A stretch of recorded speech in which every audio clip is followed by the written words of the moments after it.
지금 여기서 파장으로 바꿀 때 제가 좀 전에 말씀드렸는데 이거 스펙트럼 파장으로 바꿀 때 그냥 역수치하면 되지 않냐고 생각할 수 있는데 그렇게 간단하지는 않다는 뜻으로 나온 문제가 다음에 나오는 7.39 문제입니다.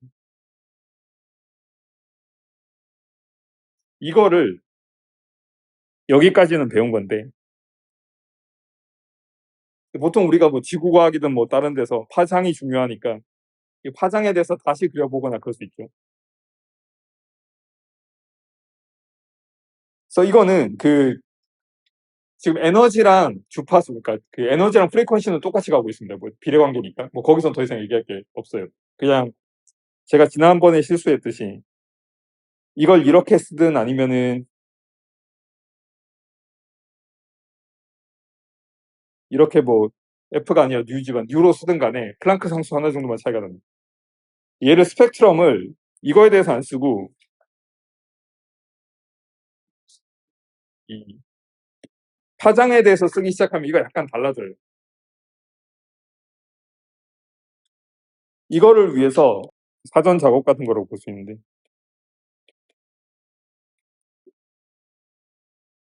예를 들어서 여러분이 뭐 이런 함수에 관심이 있어요. 이거를 똑같은 함수를 x에 대해 그리는 게 아니라 x분의 1에 대해서 그립니다.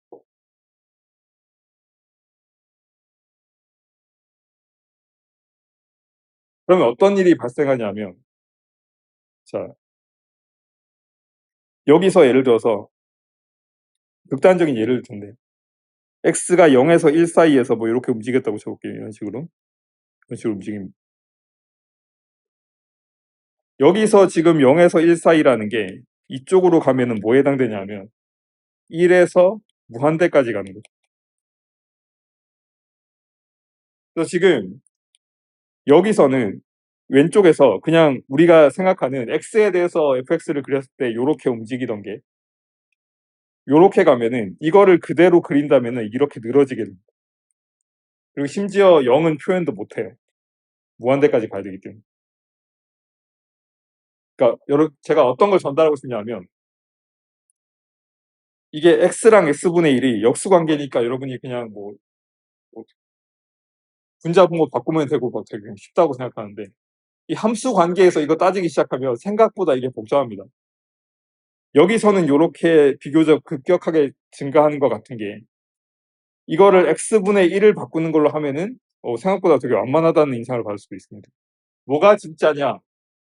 진짜는 없습니다. 둘 다 맞는 말이에요. 당연한 얘기인데 여기서 이렇게 증가하던 게 여기서는 x분의 1 자체가 이거 자체가 갈수록 넓은 영역으로 가야지 여기서 좁은 걸 표현할 수 있는 부분이기 때문에 뭐가 정답이냐? 뭐 정답은 없습니다, 사실. 이 설명을 왜 갑자기 하냐면 지금 우리가 에너지 또는 프리퀀시로 봤던 스펙트럼이 이거였는데 이걸 웨이브랭스에 대해서 그러니까 파장에 대해서 보려면 사실 이걸 보고 있다는 거예요. 여기서는 이제 어떤 얘기를 하냐면 똑같은 스펙트럼을 에너지에 대해서 하는 게 아니라 예, 적분 변수를 치환 적분처럼 하는데 이번에는 람다 파장에 대해서 해보자라는. 그리고 절묘한 게 파장은 에너지의 역수라는 겁니다. 이거 프리퀀시에 대해서 하면은 이 여수 문제 나올 것도 없습니다. 그냥 다 상수 한 번씩 곱하고 끝나버리는데 얘가 어떤 문제를 발생시키냐면 뭐 일단 치환 적분이니까 치환 적분 공식에 따라 해보죠. 그런데 치환 접근을 하려고 하는 순간에 벌써 이제 약간 귀찮아지기 시작합니다. 치환 접근하려면 제가 중요하다고 한 게 다른 건 다 그냥 대입하면 되는데 이게 지금 중요하죠. 그러니까 이 접근 변수도 바꿔야 되는데 접근 변수를 바꿀 때 이거를 이제 d 람다에 대해서 람다에 대한 접근을 바꿔야 되잖아요. 바꿀 때 이게 역수면은 골치 아파집니다. 당연히 이런 게 튀어나오죠. 역수 관계이기 때문에. 그래서 이거를 막 람다로 바꿀 수도 있고 막 이렇게 이걸 다시 이렇게 바꾸거나 할 수도 있는데 결론적으로 이것도 결국에는 그냥 수학적 테크닉이라고 볼 수 있는데 바꿔놓고 나면은 형태가 완전히 달라져요. 전에 에너지에 대한 접근을 할 때는 지수함수 에너지 빼기 1분의 에너지 3승 이거의 접근이었죠. 얘를 이 역수에 해당되는 웨이브랭스, 파장에 대한 적분으로 바꿨더니 어찌어찌 해서 열심히 계산해보면 나오는데 완전히 다른 꼴이 나와요. 갑자기 어디선가 이 파장에 5승이 나오고요. 전에 전혀 생각할 필요가 없었던 부분인데 분모에 5승이 들어가 있고 막 이렇게 아주 이상한 그게 나옵니다. 그래서 교과서에서도 이 부분에 대해서 이거 학생들 보고 한 번씩 생각해보라고 하면서 좀 약간 수수께끼처럼 내는 게 있는데 그것도 설명드리도록 하겠습니다. 요 포톤의 레디에이션에 해당되는 그 에너지의 분포 또는 스펙트럼이 이 적분의 안쪽에 들어간 이걸로 주어졌었는데 이거를 파장에 대한 함수로 바꿨더니 전혀 뜬금없이 원래는 여기 3승 분자 있고 막 그랬는데 이제 람다의 5승이 여기 있게 됩니다. 그래서 단위 파장당 에너지 덴시티는 이렇게 돼요. 이것도 다시 계산하려면 이제 열심히 이렇게 한 다음에 다시 이렇게 변수 치환해줘서 하면 되는데 여기서도 마찬가지입니다. 여기서도 이렇게 바꾸고 나면은 4승이 나와요. 그래서 여러분이 아는 그 법칙은 틀리지 않았는데 적분 형태가 전혀 다른 게 나옵니다. 이렇게 나와요. 이거는 교과서에서 안 써가지고 제가 직접 그려봤는데 제가 피팅할 때 썼던 그 옛날 프로그램을 써서 이렇게 그려봤는데 이렇게 나옵니다. 그래서 이거 아까 이거랑 대조적인데 이거는 지금 포톤의 각 에너지가 전체 에너지에 얼마나 기여하고 있는지를 얘기하고 있는데 이거는 파장이 얼마인 포톤이 각 에너지에 기여하고 있냐 하는 겁니다. 비슷해 보이는데 얼핏 보면 비슷해 보여서 이거 똑같은 거 아니냐고 생각할 수 있는데 자세히 보면 달라요. 이게 에너지에 대해서 할 땐 여기가 이렇게 생겼습니다. 이렇게 올라가고 있는데 이게 좀 이상하게 올라가요. 훨씬 이렇게 누워 있고요. 여기도 잘 보면 좀 다릅니다. 눈으로 보기 좀 어렵긴 한데 어쨌든 그렇게 돼 있습니다. 그래서 여기서 요 적분 자체도 다르죠. 아까는 x 3승 나누기 뭐 그렇게 했는데 이거는 보기만 해도 되게 어려울 것 같은 이 지수함수의 1 나누기 x 이거에다가 x의 5승이 막 분모에 들어가 있고 이렇게 됩니다. 그럼 여러분이 얼핏 생각하기에 어쨌든 지금 변수를 바꾸긴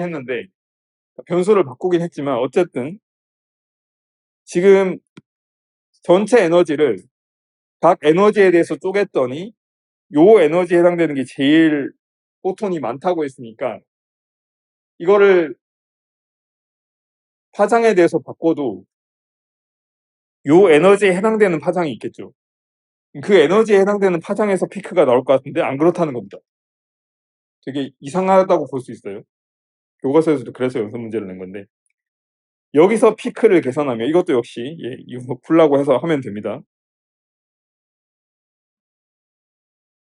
그럼 이게 0.2, 그러니까 0.20 정도가 나와서 이런 식으로 나옵니다.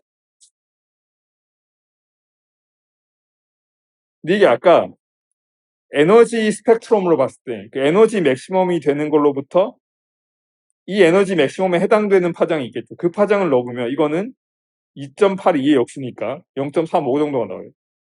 얘는 0.2에서 나온단 말이죠. 도대체 왜 이러냐? 에너지 스펙트럼에서 피크를 구한 다음에 그거 역수 취하면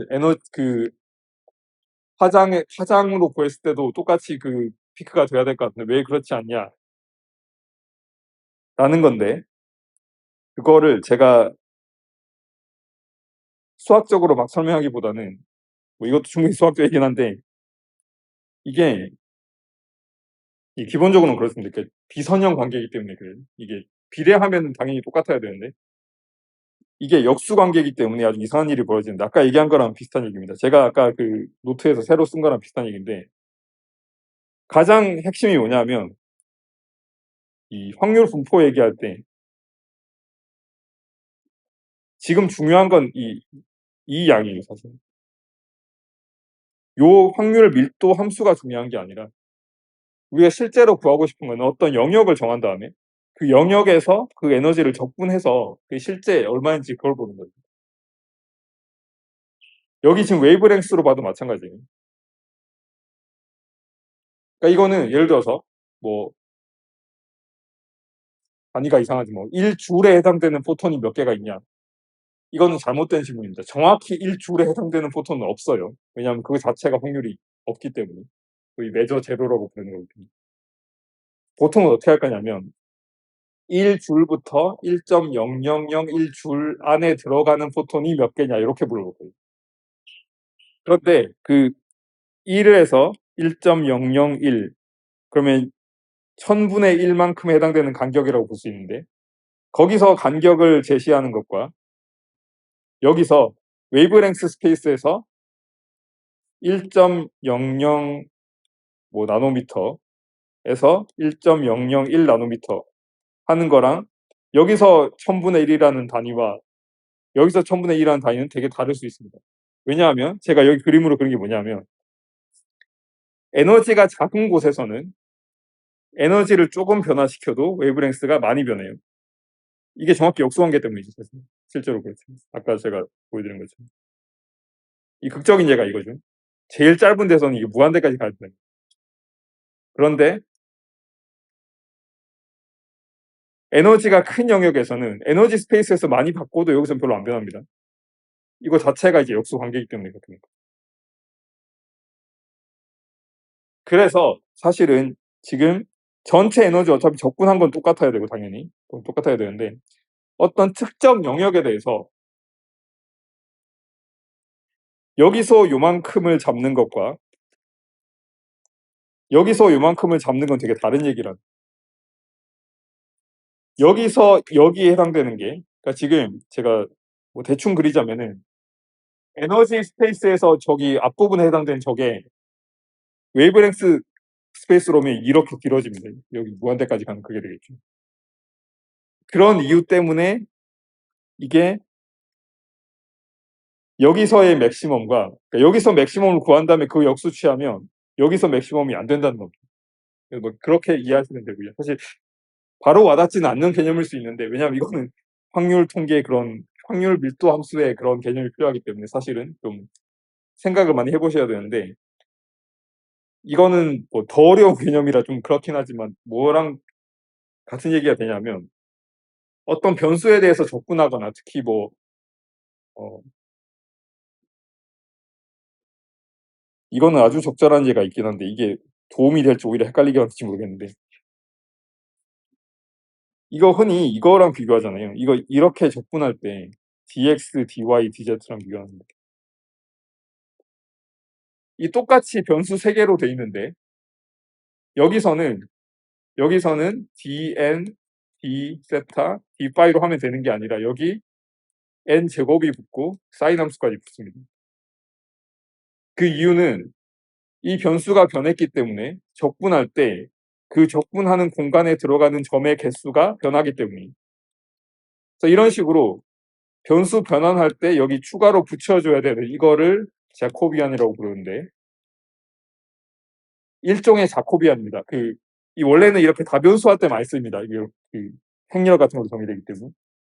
근데 이거를 제가 길게 얘기하고 있는 이유가 여기서 에너지 스페이스에 대해서 이거를 접근할 때와 역수를 취한 이 웨이브랭스 스페이스, 그러니까 파장 스페이스에서 이거를 계산할 때 이 피크가 달라지고 그 다음에 이 변수 변환할 때 나오는 이 이상한 항들이 있죠.